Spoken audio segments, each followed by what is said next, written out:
ખોરાકની શેની? આજે અઠવાડિયું કેટલામું છે? પહેલું. આજે વાર કયો છે? સોમવાર. એટલે આપણે ખોરાક વિશે સમજવાનું. શેના વિશે? હા. આને શું કહેવાય? ઘઉં. ઘઉંનું શું બને? રોટલી. સરસ, વેરી ગુડ. આને શું કહેવાય? મકાઈનું શું બને? ઢોકળા બને અને રોટલો પણ બને. જો આમાં તમને ઢોકળા દેખાય છે? આ ઢોકળા કહેવાય. એ મકાઈ ને ચણાના. પછી આને શું કહેવાય? આને શું કહેવાય? બાજરો કહેવાય. શું કહેવાય? બાજરાનું શું બને? રોટલો. આને શું કહેવાય? જાર કહેવાય. શું કહેવાય? જારનો પણ રોટલો બને. શું બને? પછી આને શું કહેવાય? ચોખા. ચોખાનું શું બને? ભાત. Very good.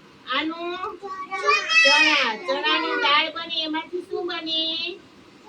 એનો લોટ બનાવીએ ચણાનો તો એનું શું બને? ભજીયા બને. શું બને? ગાંઠિયા બને. પછી આ શેની દાળ છે? હા, ચણાની દાળ છે. ચણાની દાળનું શું બને?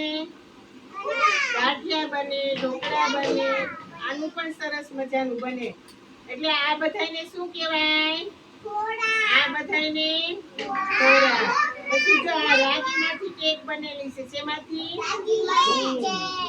પછી આ મકાઈના ઢોકળા બનેલા છે. આ કટલેસ જુવારનો બને. ભાઈ નીચે બેસી જા તો. નીચે બેસી જા. આનો જુવારનો કટલેસ બને. પછી આ રાગીની કેક છે. આ વેજીટેબલ ઓલી છે, બ્રેડ છે વેજીટેબલ. પછી જો આ મુઠિયા ઢોકળા છે. પછી અહીંયા કટલેસ છે, જુવારના લોટનું કટલેસ છે. આ બધી વસ્તુમાંથી બનાવેલી ખોરાકમાં લેવાય ને બધી વસ્તુ છે. તમને ખબર પડી? શું બને? હાલો તાળી પાડો જી.